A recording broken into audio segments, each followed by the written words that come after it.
Our chapter is chemical kinetics. In previous lecture we studied the first order reaction, zero order reaction, half life of its reaction, then instantaneous rate of reaction, average rate of reaction, rate law.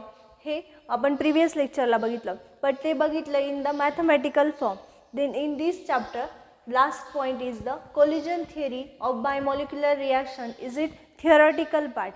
So first point is the collision theory for bimolecular reaction. So आपण meaning ठरवून घेऊ. Collision म्हणजे की जे दोन molecule एकमेकांना धडकतात तर त्याला काय म्हणतात? कोलिजन. म्हणजे धडक म्हणजे काय? Simple collision. थिअरी सगळ्यांना माहिती. सो बायमॉलिक्युलर म्हणजे काय? दोन मॉलिक्युलांमध्ये जी काही धडक होती त्या थिअरीला काय म्हणतात? कोलिजन थिअरी और collision theory for bimolecular reaction. But in this case जर आपण थिअरी कोलिजन थिअरी आपण ह्या चॅप्टरमध्ये मोस्ट ऑफ द जो काही विचार केला आहे तो कसला केला आहे? Reactant to product. So reactant जास्तीत जास्त इन्व्हॉल्व झालेला आहे. सो कोलिजन थिअरी कशातली असेल किंवा कोलिजन थिअरी कशात एक्सप्लेन करायची आपल्याला? In case of reactant. So simple collision म्हणजे काय? तर ज्या कोलिजन म्हणजे धडक, जेव्हा दोन रिॲक्टर मॉलिक्यूल एकमेकांवर धडकतात त्याला काय म्हणतात? कोलिजन और collision theory. So collision rate of reaction depend upon the number of collision. So आपण in previous lecture rate determine केला होता ओनली कशावरून? त्या रिॲक्टंट आणि त्याच्या कॉन्सन्ट्रेशनवरून. But in this lecture collision म्हणजे काय? The rate of reaction is depend on number of collision. म्हणजे त्या रिॲक्शनचा जो काही रेट आहे तो कशावर डिपेंडेंट? Number of collision. त्या रिॲक्शनमध्ये किती प्रमाणात कोलिजन झालं तर तो काय ठरवतो? त्या रिॲक्शनचा रेट ठरवतो. सो सिंपल कोलिजन थिअरी कशामध्ये होती? रिॲक्टंट मॉलिक्यूलमध्ये. जेव्हा दोन रिॲक्टंट मॉलिक्यूल एकमेकांना धडकतात किंवा एकमेकांना धडकतात तेव्हा एक काय होतं? कोलिजन होतं.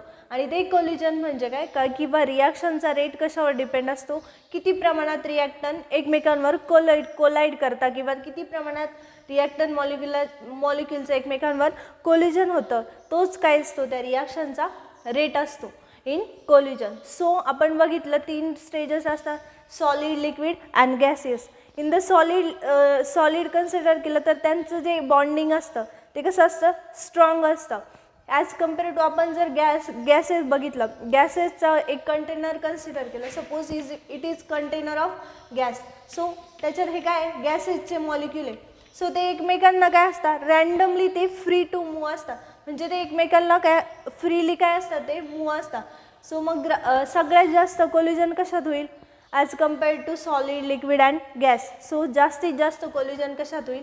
गॅसेसमध्ये. मग जेव्हा काही आपण गॅसेसची रिॲक्शन दाखवतो कशी होईल? फास्ट होईल. कारण त्याच्यामध्ये नंबर ऑफ मॉलिक्यूल आहे आणि ते फ्री आहे, फ्री मूव्ह होतात. सो ते एकमेकांवर नंबर ऑफ प्रमाणात काय होतील?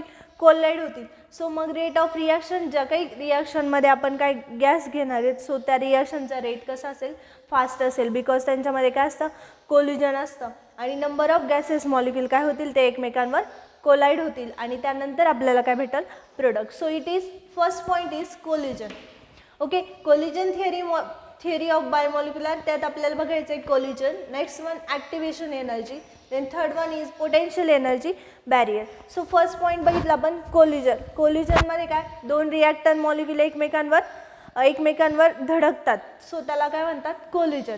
सो त्या जेवढ्या प्रमाणात त्या रिॲक्शनमध्ये किंवा जेवढ्या प्रमाणात रिॲक्टंट मॉलिक्यूल एकमेकांवर कोलाईड होतील त्यावर काय असेल? रिॲक्शनचा रेट डिपेंड असेल. So simple statement, rate of reaction is depend upon the number of collision. In case of जर आपण तीन फेजेस कन्सिडर केल्या, solid, liquid and gases. Liquid सॉलिडमध्ये कसं मॉलिक्यूल एकदम टाईटली असतात किंवा एकदम जवळजवळ असतात. सो तिथे कोलिजन होण्याची पॉसिबिलिटी कमी असते. बट इन केस ऑफ जर तुम्ही गॅसेस मॉलिक्यूल कन्सिडर केले तर त्यातले जे काही मॉलिक्यूल आहे ते रँडमली मूव्ह होत असतात. सो गॅसेसमध्ये काय होतं? ते एकमेकांवर धडकण्याचे किंवा त्यांमध्ये कोलिजन होण्याचे चान्सेस जास्त असतात. म्हणून गॅसेस फेजमध्ये काय होतात? Number of collision. आणि म्हणूनच गॅसेस फेजचा रेट काय असतो? हा जास्त. It is first point for collision. Next point बघायचा आहे ॲक्टिवेशन ऑफ एनर्जी. त्यानंतर कोलिजन थिअरीमध्ये नेक्स्ट पॉईंट आहे ॲक्टिवेशन ऑफ एनर्जी. नुसतं आपल्याला कोलाईड झालं आहे, समजा मॉलिक्यूल एकमेकांवर कोलाईड झालं आहे आणि तोच त्याचा रेट ठरू शकतो का? नाही. तर त्यातला नेक्स्ट पॉईंट आहे activation of energy. In this case प्रत्येक रिॲक्टंट मॉलिक्यूल एकमेकांवर कोलाइड होत आहे, सो त्यांच्यामध्ये काहीतरी एनर्जी असेल. ओके, यात काही ह्या दोन मॉलिक्यूलमध्ये काहीतरी एनर्जी असेल तेव्हाच ते एकमेकांवर काय होता, कोलाइड होता. सो त्यांच्याकडे असते पोटेन्शियल एनर्जी. कोणती एनर्जी असते त्या मॉलिक्यूलकडे? Potential energy. ओके, जेव्हा त्या मॉलिक्यूल त्याच्याकडची जी एनर्जी आहे तो पोटेन्शियल एनर्जीचं कन्व्हर्जन जेव्हा कायनेटिक एनर्जीमध्ये करतो तेव्हा त्याच्याकडे काय असतं, number of energy of activation, किंवा त्याच्यात काय येते, जास्त प्रमाणात एनर्जी येते. सो एनर्जी ऑफ ॲक्टिवेशनची definition, the minimum amount of energy required for reactant molecule to convert the product is called activation of energy. So simple काय बघितलं का, मॉलिक्यूलकडे काय असते, काहीतरी एनर्जी असते म्हणून ते एकमेकांवर काय होता, कोलाइड होता. सो त्यांच्याकडे एनर्जी कोणती असते, पोटेन्शियल एनर्जी. पोटेन्शियल एनर्जीचं कन्वर्जन ते कशात करतात, कायनेटिक एनर्जी. सो ॲक्टिवेशन ऑफ एनर्जी काय सांगते का, मिनिमम अमाऊंट ऑफ एनर्जी, जास्तीत जास्त amount of energy for reactant molecule, जास्तीत जास्त एनर्जी ज्या रिॲक्टंट मॉलिक्यूलकडे असेल त्याचंच कन्व्हर्जन कशात होईल, प्रोडक्टमध्ये होईल. आणि त्याच प्रोसेसला काय म्हणतात, एनर्जी ऑफ ॲक्टिवेशन.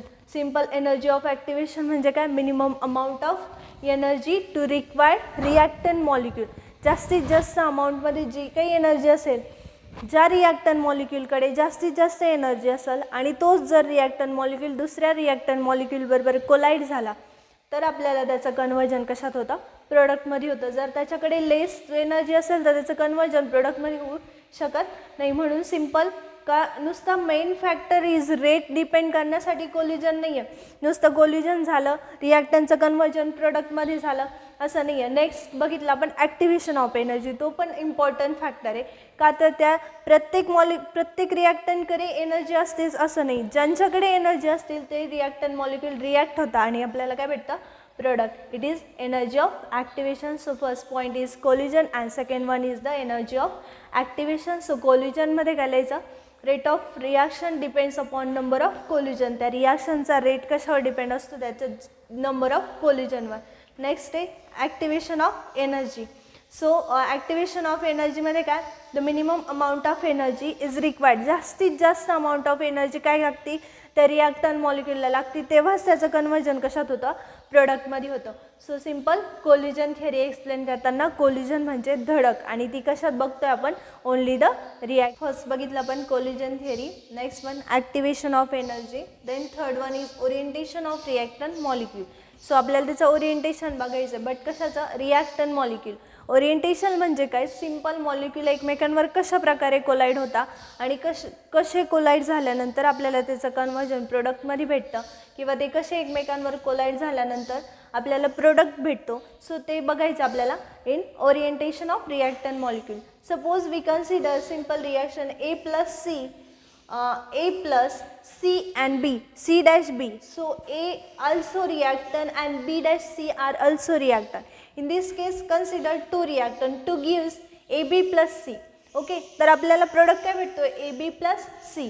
ह्याच रिॲक्शनचं जर आपण सिम्पल ओरिएंटेशन बघितलं तो सिम्पल A मॉलिक्यूल प्लस Cचा आणि Bचा बॉन्ड. सो A सेपरेट झाला, B अँड A आणि C आणि B. सो C आणि B मध्ये काय झालं, बॉन्डिंग झालं, किंवा C आणि Bचे मॉलिक्यूल एकमेकांवर काय झाले, कोलाइड झाले. बट ही रिॲक्शन प्रॉपर होत नाही.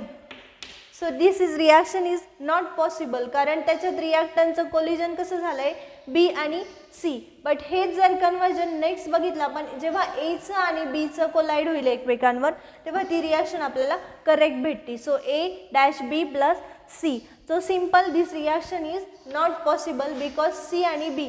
सो A सेपरेट जातो आहे आणि Bचं आणि Cचं काय होतं आहे, कोलिजन होतं आहे. सो B आणि C काय करतो आहे, बॉन्ड फॉर्म करतो आहे. बट इन सेकंड केस जेव्हा Aचं आणि Bचं कोलिजन होईल तो A आणि B बॉन्ड फॉर्म होईल आणि to give C it is give product. So simple reaction आहे, फक्त A मॉलिक्यूल सेपरेट आहे. जर Bचं आणि Cचं बॉन्डिंग झालं तर ती रिॲक्शन पॉसिबल नसते. बट इन केस ऑफ जर Aचं आणि Bचं बॉन्डिंग झालं तर आपल्याला ती रिॲक्शन पॉसिबल असते. That is the orientation of reactant molecule. Orientation of reactant मॉलिक्यूलमध्ये लिहिताना simple A plus B to give C. Two reactant molecule convert करायचे, जनरल रिॲक्शन द्यायचे, त्या मॉलिक्यूलचं कोलिजन दाखवायचं. ए जर बीचं आणि सीचं कोलिजन केलं तर ती रिॲक्शन पॉसिबल होत नाही, बट इन केस ऑफ तेच जर कोलिजन आपण ए आणि बी मध्ये केलं तर रिॲक्शन काय होते, पॉसिबल होते. Is it orientation of reactor मॉलिक्यूलने. So our point is potential energy barrier. So त्यातलाच कोलिजन थिअरीमधला नेक्स्ट पॉईंट आहे potential energy barrier. So potential energy बॅरियरमध्ये सिम्पल ग्राफ दाखवायचं, ग्राफिकल रिप्रेझेंटेशन दाखवायचं आहे. So in this case we consider A plus B general reaction ही जे आपण मागच्या पॉईंटला घेतली तीच reaction A plus B dash C हे दोन काय रिॲक्टन आहे to gives A B plus C. Naveen bond काय होतो, फॉर्म होतो कशामध्ये, ए आणि बी मध्ये, आणि सी काय होतो, प्रोडक्ट भेटतो. सो ए बी हा काय न्यू आपल्याला जो नवीन बॉन्ड फॉर्म होतोय तो काय ए बी, आणि जो काही बी सी आहे तो काय old bond. Simple potential energy बॅरियरमध्ये ऑलवेज एनर्जी पोटेन्शियल एनर्जी बॅरियरमध्ये लक्षात ठेवायचं की रिॲक्टनची एनर्जी काय असते, ही हायर असते.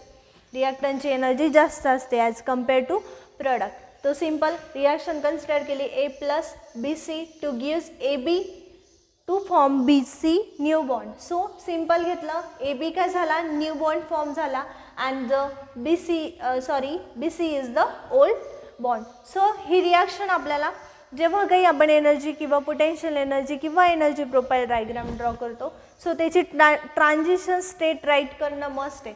ट्रान्झिशन स्टेट म्हणजे काय, ज्या स्टेटला जुना बॉन्ड हा ब्रेक होतो आणि नवीन बॉन्ड हा फॉर्म होतो. जी काही प्रोसिजर असते ती सायमल्टेनियसली चालू असते. In case of old bond break होणं आणि नवीन बॉन्ड तयार होणं, त्या टोटल प्रोसेसला काय म्हणतात, ट्रान्झिशन स्टेट. सो इन दिस ह्या रिॲक्शनची ट्रान्झिशन स्टेट कशी येईल ते बघू आपण. सिम्पल रिॲक्शन काय, A plus B bond C to give transition state काय, A dash B dash C is it transition state. काय झालं आहे, ए बी बॉन्ड हा नवीन फॉर्म झाला आहे आणि त्याच वेळेस बी सी हा ओल्ड बॉन्ड आहे तो काय झाला आहे, ब्रेक झाला आहे. सो त्या प्रोसिजरला काय म्हणतो आपण, transition state to gives product A dash B plus C. So simple energy barrier डायग्राममध्ये एक्सप्लेन करताना ट्रान्झिशन स्टेट एक्सप्लेन करणं मस्ट आहे. ट्रान्झिशन स्टेट कशाला म्हणतात, की जेव्हा ओल्ड बॉन्ड ब्रेक होतो आणि नवीन बॉन्ड फॉर्म होतो त्या प्रोसेसला काय म्हणतात, ट्रान्झिशन स्टेट. सो आपल्याला त्याची एनर्जी प्रोफाईल डायग्राम बघायची आहे.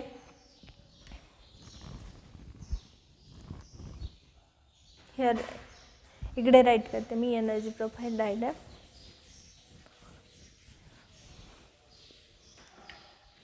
सो त्यासाठी आपल्याला दोन ॲक्सिस काढावं लागतील. First one is x axis and second one Y axis. Here energy, इथं रिॲक्शन, कोऑर्डिनेशन. ओके, सिम्पल काय केले, दोन ॲक्सिस आहे, इकडे एनर्जी आणि इकडे रिॲक्शन कोऑर्डिनेशन. सो सिम्पल इकडे काय असतो, रिॲक्टन, आणि इकडे प्रोडक्ट.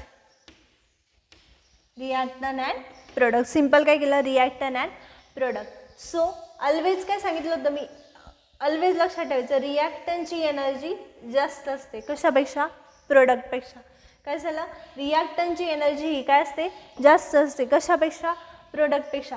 सो आपण इथं घेतलं रिॲक्टन, हा रिॲक्टन मॉलिक्यूल आहे, हिअर ट्रान्झिशन स्टेट आणि हिअर प्रोडक्ट. सो इथे रिॲक्टन आहे, इथं प्रोडक्ट आहे. सो हा पॉईंट काय नाही त्याचा, ट्रान्झिशन स्टेट. आणि रिॲक्टन आणि प्रोडक्ट यांच्यापेक्षा सगळ्यात जास्त एनर्जी जी जास्त असते ती कसली असती, ट्रान्झिशन स्टेटची. कारण दोन बॉन्ड काय होतं, एक ब्रेक होतो आहे, नवीन बॉन्ड फॉर्म होतो आहे. सो दॅट्स वाय तो काय घेईल, हाय एनर्जी घेईल. सो आपल्याला ट्रान्झिशन स्टेटपासून रिॲक्टनपर्यंत जे काही असतं, सो ते काय असतं, energy of activation. EM is what, energy of activation. In this case इथून रिॲक्टनपासून प्रोडक्टपर्यंत जे काही असतं ते असतं H. That's will indicate that the enthalpy. काय असते ती, enthalpy. So simple is it energy profile diagram. Energy profile diagram, एका ॲक्सिसला एनर्जी, एका ॲक्सिसला reaction, coordination. here reactant, here product.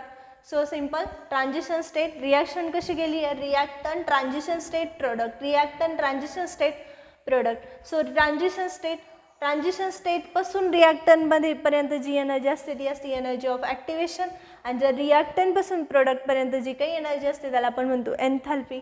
And that is enthalpy. Is it energy profile diagram or potential energy barrier is collision theory. So collision थिअरीमध्ये आपण first study केलं collision. Second one is the activation of energy. Third one is orientation of molecule. And next is the potential energy barrier. So collision काय होतं, number of molecule जेव्हा एकमेकांवर collide होतील तेव्हा त्या प्रोसेसला काय म्हणतात कोलिजन. ऑर कोलिजन म्हणजे काय होतं, धडकणे. सो सिम्पल कोलिजन काय, किती रेट रिॲक्शनचा कशावर डिपेंड असतो, किती प्रमाणात मॉलिक्यूल एकमेकांवर कोलाईड होतील. नेक्स्ट पॉईंट बघितलं होता एनर्जी ऑफ ॲक्टिवेशन. का त्या रिॲक्टंट मॉलिक्यूलला काय पाहिजे, एनर्जी रिक्वायर्ड पाहिजे की जब तो त्याचं कन्व्हर्जन कशामध्ये करेल, प्रोडक्टमध्ये. थर्ड वन बघितलं होतं ओरिएंटेशन ऑफ मॉलिक्यूल. मॉलिक्यूलचं ओरिएंटेशन कसं होतं आणि ते मॉलिक्यूल एकमेकांवर कोलाईड कसे होता आणि त्यांच्यात प्रॉपर ओरिएंटेशन किंवा प्रॉपर कोलिजन झालं तरच रिॲक्शन दाखवते, अदरवाईज तो रिॲक्शन दाखवत नाही. नेक्स्ट पॉईंट बघितला होता पोटेन्शियल एनर्जी बॅरियर. सिम्पल, जी प्रिव्हियस पार्टला जी रिॲक्शन कन्सिडर केली होती A+B तीच रिॲक्शन कन्सिडर केली. So that new bond explain करायचा आणि ओल्ड बॉन्ड. सो ती रिॲक्टंटचं कन्व्हर्जन प्रोडक्टमध्ये होताना त्यांच्यामध्ये ट्रान्झिशन स्टेट असते, आणि जी ट्रान्झिशन स्टेट कशाला म्हणतात की जो जुना बॉन्ड आहे तो ब्रेक होतो, त्याच वेळेस नवीन बॉन्ड फॉर्म होतो. ही प्रोसेस सायमल्टेनियसली एक ब्रेक होणं आणि एक फॉर्म होणं चालू असते. त्या स्टेजला काय म्हणतात, ट्रान्झिशन स्टेट. सो सिम्पल त्याची आपण एनर्जी प्रोफाईल डायग्राम पडली. एका ॲक्सिसला एनर्जी, एका ॲक्सिसला reaction coordination. Here reactant, here product. Transition state reaction कशी गेली आहे, reactant transition state and product, reactant transition state and product. So it is collision theory for bimolecular reaction.